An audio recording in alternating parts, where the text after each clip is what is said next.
Mi madre se casó 3 semanas después de que mi padre muriera, se obsesionó con el bebé de su nuevo esposo y borró a mi papá. Pero cuando la confrontamos, nos dijo que no merecíamos ser familia, y ahora dice que la abandonamos. Tengo 20 años, trabajo medio tiempo en una tienda de electrónica, y la verdad es que necesito contar esta historia porque siento que si no la saco de mi sistema, voy a explotar. Lo que pasó con mi mamá en los últimos años básicamente destruyó cualquier relación que teníamos, y ahora ella anda diciéndole a toda la familia que mi hermana mía y yo la abandonamos, cuando la realidad es completamente diferente. Supongo que debería empezar por el principio. Cuando tenía como 7 años y mis padres se divorciaron, no recuerdo todos los detalles del divorcio. La verdad, porque era muy chico. Pero sí recuerdo que de repente, papá ya no vivía con nosotros y teníamos que ir a visitarlo los fines de semana. Mía tenía 9 en ese momento, y ella se acuerda de más cosas que yo. Me contó después que hubo muchas peleas y que mamá estaba súper enojada todo el tiempo. Pero bueno, con el tiempo las cosas se calmaron, o al menos eso parecía. Papá se mudó a un apartamento no muy lejos, tipo a 20 minutos en auto, y nosotros nos quedamos en la casa con mamá. La custodia era compartida, ya sabes, la típica cosa de una semana con cada uno. Y honestamente no estuvo tan mal. Papá siempre se aseguraba de que hiciéramos la tarea y nos llevaba a comer pizza los viernes. Y con mamá era diferente, pero también estaba bien, o sea, era nuestra vida normal. Las cosas empezaron a cambiar cuando yo tenía como 16 años. Mamá conoció a este tipo, Jonathan, en no sé dónde, creo que en el trabajo o algo así. Jonathan era súper callado y medio raro, tipo de esos tipos que no saben cómo comportarse en situaciones sociales, ¿me explico? Pero lo más importante es que Jonathan tenía un bebé, Carter, que en ese momento tendría como 8 meses o algo así. La mamá del bebé aparentemente no estaba en la foto. Nunca supe bien qué pasó ahí, porque nadie nos explicó nada, pero básicamente Jonathan era padre soltero con un bebé, y aquí es donde todo se pone raro. Mamá se obsesionó con Carter desde el primer día. No estoy exagerando. Literal se obsesionó. De repente toda su vida giraba alrededor de este bebé, que ni siquiera era suyo. Empezó a publicar como 1000 fotos de Carter en Facebook, llevándolo a todos lados, comprándole ropa y juguetes, y actuando como si fuera su hijo. Al principio Mia y yo pensamos que solo estaba emocionada por la nueva relación, ¿sabes? Tipo, está bien que le guste el hijo de su novio. Pero se puso cada vez más intenso. Mamá empezó a llamar a Carter mi bebé y mi hijo menor y cosas así, y nosotros estábamos como, espera, ¿qué? Literalmente teníamos que escucharla hablar de Carter todo el tiempo. Carter esto, Carter aquello, mira lo que Carter hizo hoy. Entonces, mamá y Jonathan anunciaron que se iban a casar. Yo tenía 17 en ese momento, casi 18. Programaron la boda para agosto, y todo parecía ir bien, supongo. Papá no estaba muy contento con la situación, pero tampoco dijo mucho. Solo nos preguntaba cómo nos sentíamos al respecto, y esas cosas. Y entonces, como 2 meses antes de la boda, papá tuvo un accidente de auto. Fue en la autopista, un choque múltiple, y él murió instantáneamente. No sé ni cómo describir eso, la verdad. Un día estaba vivo, y al siguiente ya no, así de simple, y así de horrible. Mía y yo estábamos destrozados, tipo, completamente hechos pedazos. Mía tenía 19 y estaba en la universidad, tuvo que tomar un semestre libre porque no podía ni salir de la cama. Yo simplemente dejé de funcionar por un tiempo. Dejé de ir a la escuela, dejé de ver a mis amigos, básicamente me encerré en mi cuarto y no quería hablar con nadie. Los abuelos paternos, los papás de mi papá, estaban igual de destruidos, obviamente. Organizaron el funeral y todo eso, y fue horrible. No hay otra palabra para describirlo. ¿Y mamá? Mamá estuvo en el funeral. Lloró un poco. Actuó apropiadamente, supongo. Pero la cosa es que, como una semana después, nos sentó a Mía y a mí, y básicamente nos dijo que la boda seguía en pie, que no iba a posponerla, que papá hubiera querido que ella fuera feliz y que la vida continúa y bla bla bla. Mía y yo nos quedamos en shock. O sea, literalmente nuestro padre había muerto hacía una semana y ella estaba hablando de su maldita boda. Le preguntamos si al menos podía posponerla unos meses, tipo, para que pudiéramos procesar todo. Pero ella se puso súper a la defensiva y dijo que no. que ya habían pagado todo, y que no iba a cambiar sus planes por algo que no podía controlar. Se casó 3 semanas después de que papá murió. 3 semanas. Ni siquiera un mes. Mia no quiso ir a la boda, simplemente se negó y se quedó en su apartamento en la universidad. Yo fui porque todavía vivía con mamá y me sentí presionado. Pero fue la peor experiencia de mi vida. Estar ahí, pretendiendo estar feliz, mientras todavía estaba procesando la muerte de mi padre, fue surrealista. Y lo peor es que mamá actuaba como si todo fuera perfecto, como si nada hubiera pasado. Sonreía en todas las fotos con Carter en brazos. Bailó su primer baile con Jonathan. Cortaron el pastel, todo el show completo. Después de la boda, las cosas se pusieron peor. Jonathan y Carter se mudaron oficialmente a nuestra casa, y mamá empezó a actuar como si esta fuera su nueva familia real, y nosotros solo fuéramos, no sé, extras en su vida. Carter tenía su propio cuarto decorado como si fuera un pequeño príncipe, con todo nuevo y caro, mientras que el cuarto de Mia, que había estado vacío desde que se fue a la universidad, fue convertido en un cuarto de juegos para Carter. Mamá empezó a insistir en que llamáramos a Carter nuestro hermano, que lo tratáramos como parte de la familia, que lo incluyéramos en todo, y aquí viene una de las peores partes. Los abuelos paternos, los papás de mi papá, obviamente querían seguir viéndonos a Mia y a mí. Éramos todo lo que les quedaba de su hijo, ¿sabes? Entonces nos invitaban a comer los domingos y cosas así. Pero mamá empezó a poner condiciones. Nos dijo que si íbamos a visitar a los abuelos, Carter tenía que ir también, que éramos una familia ahora y que Carter necesitaba conocer a todos. Mia le dijo que estaba loca, que los abuelos acababan de perder a su hijo y lo último que necesitaban era ver al bebé del nuevo esposo de su ex nuera. Pero mamá insistió. Dijo que si no llevábamos a Carter, no podíamos ir. Los abuelos fueron súper educados cuando mamá les planteó esto. Le dijeron que entendían que ella tenía una nueva familia, pero que ellos necesitaban tiempo para procesar su pérdida y que preferían pasar tiempo solo con Mia y conmigo por ahora. Mamá se puso furiosa. Llamó a los abuelos egoístas y dijo que estaban siendo irracionales. Al final, Mia y yo empezamos a visitar a los abuelos sin decirle a mamá, tipo, nos escapábamos cuando ella pensaba que estábamos en otro lado. Luego vino el cumpleaños de papá. Hubiera cumplido 48 ese año. Los abuelos organizaron una pequeña reunión en su casa.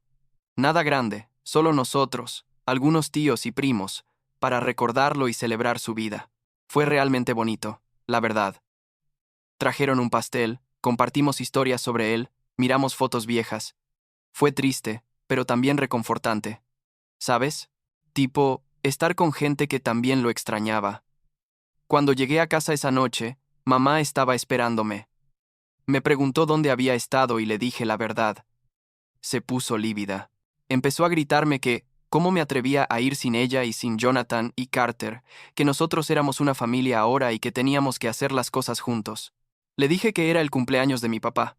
El papá que había muerto hacía solo unos meses, y que no tenía nada que ver con Jonathan o Carter. Ella dijo que yo estaba siendo cruel y que Carter era mi hermano, y que tenía que aceptarlo. La discusión se puso fea, tipo gritando los dos, y al final me encerré en mi cuarto. Al día siguiente mamá anunció que íbamos a tener nuestra propia celebración del cumpleaños de papá, pero que Jonathan y Carter estarían incluidos. Traté de explicarle que eso no tenía sentido, que papá ni siquiera conocía a Jonathan, que literalmente se casó con él después de que papá murió. Pero ella insistió.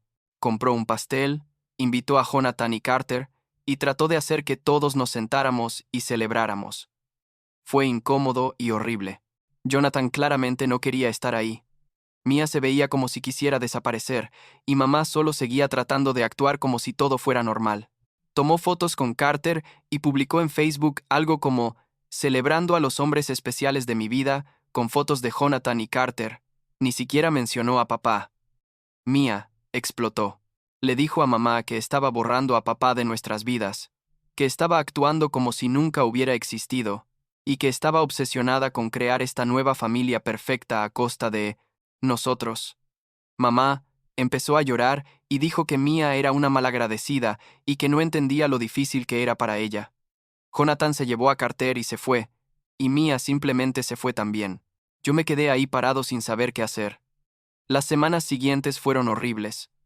Mamá empezó a tratarme como si yo fuera un huésped no deseado en mi propia casa. Todo giraba alrededor de Carter. La rutina de la mañana era para Carter. La cena era a la hora de Carter. Los fines de semana eran para hacer actividades con Carter. Si yo intentaba hacer planes o necesitaba algo, mamá decía que estaba siendo egoísta y que Carter era solo un bebé y necesitaba más atención. Le recordé que yo también era su hijo, pero ella solo respondía que yo ya era mayor y podía cuidarme solo. Entonces cumplí 18. Básicamente al día siguiente, empecé a hacer planes para mudarme. Mi novia Sara, que había estado conmigo durante todo este desastre, y fue literalmente la única razón por la que no. Me volví completamente loco.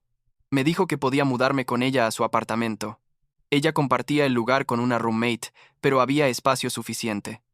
Mamá no se tomó bien la noticia. Me dijo que estaba abandonando a la familia, que era un egoísta, que Carter me necesitaba como hermano mayor. Le dije que Carter tenía un padre y que yo necesitaba espacio. Mamá lloró y trató de hacerme sentir culpable, pero ya había tomado la decisión. Me mudé 2 semanas después.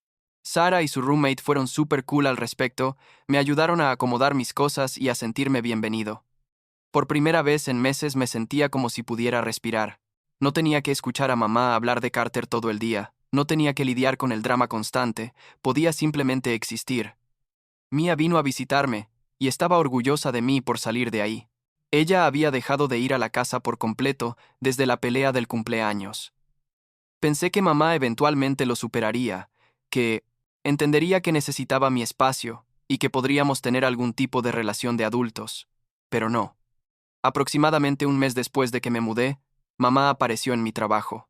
Trabajo en una tienda de electrónica, ya sabes, vendiendo laptops y celulares y esas cosas. Estaba en medio de ayudar a un cliente cuando la vi entrar. Mi corazón se hundió inmediatamente. Esperó a que terminara con el cliente y luego se acercó. Empezó a hablar sobre cómo no había ido a visitar, cómo no había llamado, cómo Carter preguntaba por mí. Carter tenía tipo 1 año y medio. No creo que realmente preguntara por mí, pero bueno. Le dije que estaba en el trabajo y que no podíamos tener esta conversación ahí. Ella elevó la voz y empezó a decir que yo era un mal hermano, que estaba lastimando a Carter al ignorarlo, que familia significa estar presente. Mi jefe eventualmente tuvo que pedirle que se fuera porque estaba haciendo una escena. Después de eso, empezaron los mensajes. Textos largos sobre cómo la había decepcionado, sobre cómo estaba destruyendo a la familia, sobre cómo era igual que papá, lo cual, ¿qué diablos? Papá estaba muerto. Llamadas donde gritaba o lloraba o ambas cosas. Voicemails de tipo 5 minutos sobre cómo Carter necesitaba un hermano mayor y yo estaba siendo egoísta. Traté de explicarle calmadamente que necesitaba espacio, que todavía estaba procesando la muerte de papá, que no estaba listo para tener esta relación forzada con Jonathan y Carter, pero ella no escuchaba. Solo seguía insistiendo en que yo tenía que volver, que tenía que ser parte de su nueva familia. Entonces, como 3 meses después de que me mudé, mamá apareció en el apartamento de Sara. No sé cómo consiguió la dirección. Probablemente me stalkeó en redes sociales o algo así. Tocó el timbre como a las 9 de la noche. Sara abrió la puerta, y mamá simplemente entró, preguntando, ¿dónde estaba yo? Salí de la habitación y ahí estaba, de pie en la sala de estar. Luciendo completamente desquiciada, empezó con el mismo discurso de siempre, que había abandonado a la familia, que Carter me necesitaba, que estaba siendo un hijo terrible. Pero luego dijo algo que realmente me llegó. Dijo que yo no merecía ser parte de la familia si no podía aceptar a Carter como mi hermano, que si no podía ser un buen hermano mayor para Carter, entonces no tenía lugar en su vida, que había construido una nueva familia con Jonathan y Carter, y que si yo no quería ser parte de ella, que me fuera completamente. Y algo en mí se rompió. Le dije, bien, si eso es lo que quieres, me voy. Bloqueé su número ahí mismo, enfrente de ella. Le dije que no me buscara más, que no viniera a mi trabajo, que no viniera al apartamento, que si esto era todo o nada, elegía nada. Sara estaba en shock, la roommate estaba escondida en su habitación, y mamá simplemente se quedó ahí parada por un momento, como si no pudiera creer lo que acababa de pasar. Luego empezó a llorar y a decir que lo sentía, que no quiso decir eso, pero yo le dije que era muy tarde. Le pedí que se fuera, y eventualmente lo hizo. No he hablado con ella desde entonces. Eso fue hace como 6 meses. Bloqueé su número, bloqueé sus redes sociales, bloqueé todo. Mía hizo lo mismo hace un tiempo. Ya no habla con mamá tampoco. Las dos estamos básicamente fuera de su vida por decisión propia, pero también porque ella básicamente nos empujó afuera. Hace un mes mi tía Diane, la hermana de mamá, me envió un mensaje. No habíamos hablado mucho, pero ella siempre fue medio neutral en todo este drama. Me dijo que mamá estaba diciéndole a toda la familia que Mía y yo la habíamos abandonado, que éramos unos hijos horribles que dejaron a su madre solo porque se volvió a casar, que estábamos celosos de Carter y por eso cortamos contacto. Básicamente mamá creó esta narrativa, donde ella es la víctima, y nosotros somos los villanos. La tía Diane me dijo que ella sabía que había más en la historia, que conocía a mamá y sabía que tiende a manipular las cosas para verse bien. Me preguntó mi versión y se la conté. Todo. El divorcio, la muerte de papá, la boda 3 semanas después, la obsesión con Carter, tratar de forzarnos a incluir a Carter en todo, borrar a papá de nuestras vidas, las confrontaciones, todo. La tía Diane solo dijo, sí, eso suena más como la verdad. El otro día me junté con Mía en un café. Tiene 22 ahora, y está terminando la universidad. Hablamos sobre todo el asunto con mamá, sobre cómo todavía nos afecta, sobre si hicimos lo correcto. Mía dijo algo que realmente me quedó. Dijo que mamá tomó su decisión cuando eligió borrar a papá y forzar esta nueva familia en nosotros, que nosotros solo respondimos a lo que ella creó. Y tiene razón. La verdad. No la abandonamos. Ella nos empujó afuera. No sé si algún día volveré a hablar con mamá. Parte de mí piensa que, tal vez cuando Carter sea mayor y mamá se calme, podríamos intentar tener algún tipo de relación, pero otra parte de mí piensa que ya pasó el punto de no retorno, que el daño está hecho y no se puede reparar. Lo que sí sé es que no me arrepiento de haberme ido. Necesitaba salir de esa situación para mi propia salud mental. Mía necesitaba lo mismo. Sara ha sido increíble a través de todo esto. Me escucha cuando necesito hablar. Me da espacio cuando lo necesito. Nunca me presiona para reconciliarme con mamá. Los abuelos paternos también han sido un gran apoyo. Los veo cada par de semanas y es reconfortante tener esa conexión con papá todavía, aunque él ya no esté aquí. Supongo que lo que más me molesta es que mamá realmente cree su propia versión de la historia. Realmente piensa que Mía y yo somos los malos, que la abandonamos sin razón. No puede o no quiere ver cómo sus acciones nos afectaron, cómo su obsesión con crear esta familia perfecta con Jonathan y Carter destruyó la familia que ya teníamos. Y tal vez nunca lo vea. Tal vez siempre seré el hijo que la abandonó en su narrativa, y tal vez tengo que estar bien con eso. La semana pasada, Sara me preguntó cómo me sentía realmente sobre todo esto, si estaba en paz con mi decisión. Le dije que sí, la mayor parte del tiempo. Todavía me siento culpable a veces, tipo, es mi mamá después de todo, pero luego me acuerdo de cómo me sentía viviendo ahí, cómo me sentía siendo tratado como una segunda opción después de Carter, cómo me sentía viendo a papá ser borrado como si nunca hubiera existido. Y sé que tomé la decisión correcta. A veces hacer lo correcto para ti mismo significa decepcionar a otros, y creo que finalmente estoy empezando a estar bien con eso.